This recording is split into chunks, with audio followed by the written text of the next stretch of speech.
안녕하세요. 오늘 저희는 당신께서 보내주신 2025년 8월 27일자 주요 일간지, 세계일보, 조선일보, 그리고 한겨레 신문, 사설들을 좀 깊이 들여다볼까 합니다. 네, 지금 대한민국에서 가장 뜨거운 현안들, 이걸 각 언론이 어떻게 보고 있는지 그 속을 한번 파헤쳐 보겠습니다. 네, 그렇습니다. 특히 이번에는 뭐랄까 정말 큰 이슈들이 많았어요. 최근에 있었던 한미 정상회담 결과도 그렇고 맞아요, 첫 회담이었죠. 네, 이재명 대통령하고 트럼프 미국 대통령, 그리고 또 국내 정치로는 제1야당 국민의힘 새 대표가 뽑혔고요. 네, 그것도 아주 관심이 뜨거웠죠. 그리고 또 여당이 추진하는 검찰 개혁안, 여기에 대해서 법무부 장관이 좀 다른 목소리를 냈단 말이죠. 아, 그게 좀 이례적이었어요. 네, 그래서 이 사설들이 각 사안에 대해서 어떤 관점을 가지고 있는지, 또 어떤 해석을 내놓고 있는지 이걸 좀 비교해 보면서 당신께서 이 복잡한 문제들의 큰 그림을 잡으시는 데 좀 도움을 드리고 싶습니다. 좋습니다. 그럼 역시 가장 큰 관심사, 워싱턴에서 열렸던 한미 정상회담부터 시작해 볼까요? 이재명 대통령과 트럼프 대통령의 첫 만담. 네. 일단 뭐 시작 분위기 자체는 나쁘지 않았다 이런 평가가 많네요. 네, 새 신문 다 공통적으로 그렇게 보는 것 같아요. 특히 이 대통령이 트럼프 대통령의 그 관심사, 이걸 딱 집어서 대화를 주도했다. 아, 전략이 통했다는 거군요. 네, 그게 효과가 있었다는 분석이 다 나옵니다. 세계일보, 조선일보, 한겨레 전부요. 조선일보는 트럼프 대통령이 이 대통령을 위대한 전사다, 아주 똑똑한 사람이다, 이렇게 칭찬했다는 내용까지 자세하게 전했더라고요. 허허, 그런 표현까지 나왔군요. 다들 내비치고 있습니다. 그렇죠. 이제 시작이니까요. 네, 세계일보 표현을 빌리자면 진짜 힘겨루기는 이제부터다, 이런 거죠. 아직 해결 안 된 문제들, 또 앞으로 터질지 모르는 그런 쟁점들이 많다는 겁니다. 그 쟁점들 지뢰밭이라고 하셨는데 구체적으로 어떤 것들이 있을까요? 역시 경제 문제, 특히 그 관세, 이쪽이 좀 걸리나요? 네, 맞습니다. 그게 역시 가장 큰 뇌관으로 꼽혀요. 세계일보하고 한겨레가 이걸 집중적으로 다뤘는데요. 네. 한겨레는 트럼프 대통령이 회담 끝나고 기자회견에서도 우리 미국 입장 고수했다, 이렇게 딱 잘라 말했다는 점을 지적했어요. 아, 그냥 좋은 말만 한 게 아니군요. 그렇죠. 분위기만 좋았던 게 아니라는 거죠. 심지어 세계일보는 미국 상무부 장관이 우리한테 농축산물 시장 더 열라고 요구하고 있다는 보도까지 인용하면서 앞으로 협상 쉽지 않을 거다, 이렇게 보고 있고요. 아, 농축산물까지요. 네, 그리고 우리가 약속한 그 3,500억 달러 대미 투자 있잖아요. 네네, 대규모 투자죠. 이것도 트럼프 대통령은 그게 미국이 소유하고 통제하는 것, owned and controlled by the United States라고 딱 선을 그었다는 거예요. 한겨레가 이 점을 지적했고요. 우리 돈으로 투자하는데 미국 거다. 좀 이상한데요? 그러니까요. 앞으로 구체적인 내용을 담을 그 양해각서, MOU 체결할 때까지 상당히 줄다리기가 심할 거다, 이런 전망입니다. 아, 그럼 그 투자 약속도 아직 완전히 확정된 건 아니겠네요? 네, 세부 조건 협상이 남아있겠죠. 그리고 또 하나 큰 축이 바로 그 동맹 현대화. 아, 방위비 분담금 문제군요. 네, 그렇죠. 이름은 그럴싸한데 결국 방위비 분담금 얘기입니다. 이 대통령이 국방비 늘리겠다고 약속은 했는데 구체적인 액수는 아직 정해지지 않았잖아요. 네, 얼마나 늘릴지가 문제죠. 여기서 세계일보가 전한 바에 따르면 미국 쪽에서는 GDP 대비 5%를 요구하고 있다는 거예요. 5%요? 지금 우리 한 2% 후반대 아닌가요? 거의 2배인데요? 네, 엄청난 액수죠. 이게 단순히 돈만 더 내는 문제가 아니라 그 늘어난 돈을 어디에 쓸 거냐, 그리고 주한미군 규모나 역할 조정 문제까지 다 엮일 수 있다는 겁니다. 아, 복잡하네요. 특히 이번에 트럼프 대통령이 처음으로 주한미군 기지부지 소유권 문제를 들고 나왔어요. 네, 부지 소유권이요? 그건 우리 땅인데? 그러니까요. 이게 앞으로 방위비 협상할 때 우리를 압박하는 카드로 쓰일 수 있다. 이게 세계일보 분석입니다. 조선일보나 한겨레도 주한미군 역할이 바뀔 수 있다는 점을 계속 주시하고 있고요. 여기에 또 하나, 그 주한미군의 전략적 유연성 문제. 아, 한 번 더 밖으로 미군이 나가는 거요? 네, 그렇죠. 이게 우리의 의사랑 상관없이 분쟁에 휘말릴 수 있다는 우려 때문에 늘 민감한 문제인데 이것도 세계일보랑 한겨레가 여전히 해결 안 된 불씨라고 지적했습니다. 정말 산 넘어 산이네요. 그나저나 북한 문제 언급도 있었죠. 이 대통령이 트럼프 대통령한테 김정을 위원장 만나보라고 제안했다고요? 네, 맞습니다. 이 대통령이 직접 제안했고 트럼프 대통령이 여기에 긍정적인 반응을 보였다. 이 점을 세계일보와 한겨레가 좀 비중 있게 다뤘어요. 오, 그건 좀 의외인데요? 그렇죠. 한겨레는 이 대통령의 그 포용적인 대북 정책, 여기에 트럼프 대통령이 공감하고 지지 의사를 밝힌 게 의미 있는 성과다, 이렇게 평가를 했어요. 북핵 문제 해결의 어떤 돌파구가 될 수도 있다는 기대감이죠. 음, 근데 바로 이 지점에서 세계일보는 좀 경고를 합니다. 북미 정상회담이 우리한테 자칫 양날의 검이 될 수 있다는 거예요. 양날의 검이요. 왜 그렇죠? 과거에 싱가포르 회담 때처럼 실제 북핵 폐기는 진전이 없고 대북 제재만 풀어준다거나 아니면 더 심하게는 북한이랑 미국이랑 얘기하는데 한국은 빠지는 이른바 코리아 패싱. 아, 그럴 가능성도 있겠네요. 네, 그런 우려가 있다는 거죠. 정말 신중하게 봐야 할 문제입니다. 그 외에도 사설에서 좀 흥미롭게 본 지점들이 있나요? 네, 몇 가지 더 있었어요. 예를 들어 조선일보는 트럼프 대통령이 회담 바로 직전에 자기 SNS에다가 한국에 숙청이나 혁명이 일어난 것 같다 이런 엄청 센 글을 올렸었거든요. 네, 그랬어요. 와. 네, 그랬다가 회담 끝나고는 태도를 싹 바꿨단 말이죠. 이 극적인 변화를 좀 재밌게 짚었고요. 그리고 이 대통령이 좀 껄끄러웠던 한일 관계 개선 노력을 언급하면서 회담 분위기를 좀 우리한테 유리하게 가져왔다. 이런 분석도 내놨습니다. 아, 외교적 수완이 있었군요. 네. 또 세계일보는 이 대통령이 워싱턴에 있는 그 CSIS라고 유명한 싱크탱크 있잖아요. 네, 알죠. 중요했죠. 네. 그리고 또 한국판 마가라고 할 수 있는 마스가 MASGA, Make Alliance Strong and Great Again 이라는데 여기에 트럼프가 의외로 관심을 보였다는 점도 소개했어요. 마스까요? 그건 뭔가요? 글쎄요. 구체적인 내용은 좀 더 봐야겠지만 트럼프의 시선을 끌었다는 것 자체가 좀 흥미없죠. 네, 그렇군요. 그러면 종합적으로 보면 첫 만남은 달 치렀지만 네. 겉으로는 괜찮았지만 앞으로 풀어야 할 숙제가 산더미다. 이게 새 신문의 공통된 진단입니다. 물밑에서는 여전히 아주 팽팽한 긴장감이 있다는 거죠. 조선일보는 야당 쪽에서 아니 구체적인 성과도 없고 우리 부담만 늘었다. 이런 비판도 나온다고 함께 전하고 있고요. 그렇군요. 결국 당신께서도 이번 회담 이후에 계속될 후속 협상들, 이게 우리 경제나 안보에 실제로 어떤 영향을 줄지 아주 면밀하게 지켜보셔야 할 것 같습니다. 네. 자, 그럼 이제 국내 정치 쪽으로 눈을 돌려볼까요? 제1야당인 국민의힘 새 대표로 장동혁 의원이 선출됐습니다. 네, 그렇죠. 김문수 후보를 이겼는데 둘 다 윤석열 전 대통령 탄핵에는 반대했던 사람들이지만 장 대표 쪽이 훨씬 더 강경하고 선명하게 반탄핵을 내세웠다는 점이 흥미롭습니다. 새 신문 다 이 점을 주목하네요. 네, 맞아요. 특히 한겨레는 일반 국민 여론조사에서는 김문수 후보가 앞섰는데 당원 투표에서 장 대표가 과반을 훨씬 넘겨서 압승했다. 이 결과를 자세히 보도했어요. 아, 당심이 민심과 달랐군요. 네. 그럼 이게 뭘 의미하냐. 조선일보는 당원들이 지금 정부랑 더 세게 싸워줄 지도부를 원한다. 이런 심리가 반영된 결과라고 봤고요. 실제로 장 대표가 전당대회 내내 싸우지 않는 자는 배짓될 각오해라. 아니면 내부 총질하는 분들한테는 단호한 결단이 필요하다. 이런 아주 강한 말들을 쏟아냈거든요. 네, 발언 수위가 상당히 높았죠. 네. 이 점은 새 사설 모두 중요하게 다뤘습니다. 당선되고 나서도 메시지가 상당히 강경하던데요.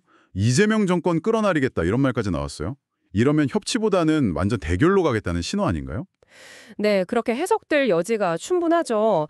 세계일보랑 한겨레는 장 대표가 당선 일성으로 모든 우파 시민 세력과 연대해서 이재명 정권 끌어내리는데 모든 걸 바치겠다. 이 발언에 주목했습니다. 네, 이건 사실상 여당이랑 대화나 협력보다는 그냥 극한 대립, 투쟁 이걸로 가겠다는 선언처럼 들리죠. 그렇죠. 그리고 아까 말한 그 내부 총재라는 분들에 대한 결단 이 발언이요. 이게 당내에서 과거 탄핵에 찬성했거나 좀 다른 목소리를 내는 사람들, 이 사람들에 대한 인적 청산 가능성을 내비친 거 아니냐. 이런 해석이 나오면서 당내 갈등이 더 심해질 수 있다. 세계일보, 조선일보, 한겨레 다 이렇게 우려하고 있습니다. 아, 당내 통합도 쉽지 않겠네요. 네. 거기다가 장 대표가 윤석열 전 대통령 면회하겠다고 밝히고 또 그 복당 문제에 대해서도 긍정적인 입장을 보였거든요. 네, 그 얘기도 있었죠. 이걸 두고 세계일보랑 한겨레는 국민의힘이 다시 윤석열의 시건으로 돌아가려는 거 아니냐 이런 비판적인 시각까지 보이고 있습니다. 윤 어게인이냐 이런 지적이군요. 네, 그런 거죠. 그럼 이런 강경 노선이 당 지지율 올리는 데나 앞으로 선거에는 도움이 될까요? 계속 그 당심이랑 민심이 다르다는 지적이 나오는데요. 바로 그 지점입니다.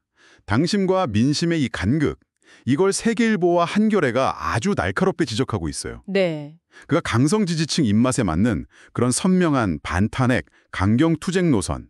이게 당대표 선거에서는 이겼을지 몰라도 결국 중도층이나 일반 국민들 마음을 얻어야 하는 총선 같은 큰 선거에서는 오히려 역효과를 낼 수 있다. 이런 분석이죠. 아, 외연 확장에 어려움이 있을 수 있다는 거군요. 네, 조선일보랑 세계일보 둘 다 이걸 우려했습니다. 특히 세계일보는 당장 내년에 지방선거라 재보선이 있잖아요. 네. 그때 국민의힘이 거대 여당 견제 이 프레임보다는 마치 당 안에서 내란을 끝내는 데 더 집중하는 것처럼 보일 수 있다 이렇게 걱정하더라고요. 이미지가 그렇게 굳어질 수 있겠네요. 그렇죠. 조선일보는 한 발 더 나가서 국민의힘이 이렇게 내부 문제에만 빠져서 제1야당으로서 정부 여당 견제하고 대안 제시하는 역할, 이걸 제대로 못하면 결국 거대 여당이 마음대로 하는 걸 막기 어렵게 된다. 그렇죠. 견제 기능이 약화되면? 네, 그러면 한국 정치 전체가 더 불안정해질 수 있다. 이렇게까지 경고했습니다. 그렇군요. 당심께서도 앞으로 이 장대표 체제의 국민의힘이 과연 당내 통합은 이룰 수 있을지, 또 여당과의 관계는 어떻게 가져갈지, 그리고 이게 실제 민심에는 또 어떻게 나타날지, 그 과정을 좀 유심히 지켜보실 필요가 있겠습니다. 네. 자, 다음 주제로 넘어가서요. 이번에는 입법, 사법 시스템 관련 논쟁입니다. 여당인 더불어민주당이 아주 강하게 밀어붙이고 있는 검찰개혁 방안. 네. 여기에 대해서 주무부처 장관이죠. 정성호 법무부 장관이 공개적으로 좀 다른 의견을 내놨어요. 이게 파장이 좀 큽니다. 네, 아주 이례적인 일이죠. 정부 부처 장관이 여당 핵심 정책에 대해 이렇게 정면으로 반론을 제기하는 건 흔치 않으니까요. 네, 그래서 더 주목을 받는 것 같아요. 구체적으로 어떤 우려를 표명했나요? 정 장관이 국회 법사위에 나와서 여러 가지 현실적인 문제점들을 조목조목 짚었습니다. 세계일보 보도를 보면요. 우선 여당 안대로 국가수사위원회, 줄여서 국수위라고 하죠. 네, 국수위. 이걸 국무총리 소속으로 두면 또 다른 정치적 중립성 논란이 생길 수 있다. 이 점을 지적했고요. 아, 총리실 산하가 문제될 수 있다. 네. 그리고 또 경찰이 수사하고 불송치한 사건에 대해서 이의 신청하는 게 연간 4만 건이 넘을 걸로 예상되는데 네. 이걸 국수위가 물리적으로 다 처리할 수 있겠냐. 이런 현실적인 문제도 제기했습니다. 4만 건이면 정말 엄청난데요? 네, 그렇죠. 한겨레는 정 장관의 우려사항을 좀 더 구체적으로 정리해서 보도했는데요. 네. 검찰한테 보안 수사 요구권이나 경찰 수사에 대한 일부 지휘권 이런 걸 좀 남겨둬야 한다. 이런 주장도 했고요. 또 중대범죄수사청, 중수청을 행정안전부 밑에 두면 경찰청이랑 같이 1차 수사 기능이 너무 행안부에 쏠리는 거 아니냐. 이런 문제점도 지적했습니다. 아, 권력 집중 문제군요. 네, 새로 만들 국수위에 대한 민주적 통제 방안도 부족하고 또 일이 너무 많아서 제대로 작동하기 어려울 수 있다는 우려. 심지어 검찰청 이름을 궁소청으로 바꾸는 것 자체도 위헌 소지가 있을 수 있다. 이런 점까지 언급했어요. 위헌 소지까지요? 근데 전반적으로 보면 너무 급격하게 바꾸기보다는 지금 형사사법 시스템의 안정성을 좀 지키면서 점진적으로 개선해야 한다. 이런 상당히 신중하고 현실적인 입장을 보인 걸로 해석됩니다. 세계일보 한겨레 다 이런 측면들을 자세히 다뤘어요. 이렇게 주무장관이 좀 브레이크를 거는 듯한 모습이 되니까 사설들의 평가도 아주 극명하게 갈리네요. 세계일보는 긍정적인데 한겨레는 아주 비판적이더라고요. 네, 정확히 보셨습니다. 세계일보는 정 장관의 지적이 현실의 바탕을 둔 타당한 우려다 이렇게 평가하면서 졸속개혁이 국민 피해로 이어질 수 있다. 이걸 아주 강하게 경고했어요. 과거 사례를 들면서요. 네, 특히 과거 문재인 정부 때 했던 검경 수사권 조정 이후에 현장에서 여러 부작용이랑 혼란이 있지 않았냐. 이걸 다시 떠올리면서 이번에도 충분한 논의나 준비 없이 밀어붙이면 안 된다고 강조했죠. 네. 그러면서 정 장관한테 여당 강성 지지층에서 역적이냐 뭐 이런 비난이 나오는 거에 대해서도 아주 비판적으로 봤고요. 빈대 잡으려다 초가삼관 태운다는 속담까지 인용하면서 신중론에 힘을 실어줬습니다. 아, 속담까지 인용했군요. 네. 반면에 한겨레 신문은 정 장관의 견해가 결국 기존 검찰 조직 입장을 대변하는 거다. 검찰 중심적인 시각에서 벗어나지 못했다. 이렇게 비판합니다. 개혁의 본질을 봐야 한다. 그렇죠. 이번 검찰개혁의 핵심 목표는 단순히 기능 조정이 아니라 그동안 너무 과도하게 집중됐던 검찰 권력 자체를 분산시키고 해체하는 거다. 이 점을 강조하는 거죠. 정 장관이 제기하는 현실적인 우려들, 이해는 가지만 기존 시스템 유지를 전제로 개혁 자체에 소극적인 태도를 보이는 건 결국 과거 개혁 실패를 되풀이하는 길이다. 이렇게 경고했습니다. 그럼 한겨레의 입장은 뭔가요? 큰 방향, 그러니까 수사열원 기소는 분리하고 수사 영역에서 검찰의 직접적인 힘을 줄여나가는 방향. 이건 그대로 가야 한다. 다만 우려되는 부작용들은 보완책을 만들어서 해결해야 한다. 이게 한겨레 주장입니다. 개혁 방향 자체를 흔들면 안 된다는 거죠. 네, 양쪽의 시각차가 정말 뚜렷하네요. 네. 한편 조선일보는 이 검찰개혁 논란과는 좀 별개로 최근에 국회를 통과해서 곧 시행될 법이죠. 이른바 노란봉투법. 아, 네. 노동 관련법이죠? 네, 파업 노동자에 대한 기업의 손해배상 청구를 제한하는 내용인데 이 법 시행을 앞두고 벌써부터 노동계 압박이 세지고 있다. 이런 지적을 했더라고요. 아, 벌써부터 움직임이 있나요? 네. 현대제철 비정규직 노조가 원청인 현대제철한테 직접 교섭하자고 요구하면서 만약에 안 하면 고소하겠다 이렇게 예고한 사례, 또 네이버 자회사 노조나 발전소 비정규직 노조 움직임 같은 걸 구체적으로 언급하면서요. 법이 실제로 시행되면 산업 현장 여기저기서 상당한 갈등과 혼란이 생길 수 있다. 이런 우려를 표명했습니다. 법 시행 전부터 긴장감이 느껴지네요. 네, 그렇죠. 지금 살펴본 이 검찰개혁 문제나 노란봉투법 같은 노동법 개정 문제, 이게 다 우리 사회의 어떤 기본적인 시스템, 질서를 바꾸는 아주 중요하고 민감한 사안들이에요. 맞습니다. 그렇기 때문에 개혁이나 변화가 필요하다는 데에는 어느 정도 공감대가 있더라도 구체적으로 그럼 어떻게 바꿀 거냐, 그 과정에서 생길 수 있는 부작용은 뭐냐, 또 이 변화 때문에 영향을 받는 여러 이해관계자들 목소리는 어떻게 조율할 거냐, 이걸 두고 이렇게 첨예하게 갈등하고 논쟁이 벌어지는 거죠. 네, 정말 쉽지 않은 문제들입니다. 당신께서도 이런 중요한 사회 시스템 변화의 흐름들이 앞으로 어떻게 전개될지, 그리고 그게 우리 사회 전체에 궁극적으로 어떤 영향을 미치게 될지 좀 지속적인 관심을 가지고 지켜보시는 게 중요할 것 같습니다. 네, 오늘 저희는 세 편의 신문 사설을 통해서요. 한미 정상회담의 그 복잡한 속사정과 남은 과제들, 또 새로운 리더를 맞이한 제1야당 국민의힘의 고민과 도전, 그리고 검찰개혁이라는 아주 뜨거운 감자를 둘러싼 정부와 여당, 또 각 언론의 다양한 시각과 논쟁점들을 좀 깊이 있게 살펴봤습니다. 네, 같은 사안을 두고도 이렇게 관점이나 강조하는 부분이 다르다는 걸 확인하는 것만으로도 현안을 좀 더 입체적으로 이해하는 데 도움이 되셨기를 바랍니다. 그렇습니다. 오늘 저희가 다룬 세 가지 큰 이슈, 워싱턴발 외교 안보 지형의 변화, 또 국내 제1야당의 노선 투쟁, 그리고 사법 시스템 개편 논란. 네, 이 세 가지가 언뜻 보면 다 다른 영역의 문제 같지만 사실은 서로 아주 긴밀하게 연결돼서 영향을 주고받을 수밖에 없는 변수들이거든요. 그렇죠. 다 연결되어 있죠. 네, 마치 각기 다른 방향을 가리키는 나침반 바늘처럼 좀 혼란스러워 보일 수도 있지만 결국 대한민국의 미래라는 큰 항로 위에서 이 요소들이 어떻게 상호작용하면서 나아가게 될까요? 만약 당신께서 이 복잡한 방정식의 해를 구해야 한다면 어떤 변수를 가장 중요하게 생각하시겠습니까? 그리고 앞으로의 전개를 어떻게 예측하시겠어요? 네, 생각해 볼 만한 질문이네요. 오늘 저희와의 대화가 당신만의 관점을 세우고 또 미래를 전망해 보는데 작은 실마리라도 되었기를 바랍니다.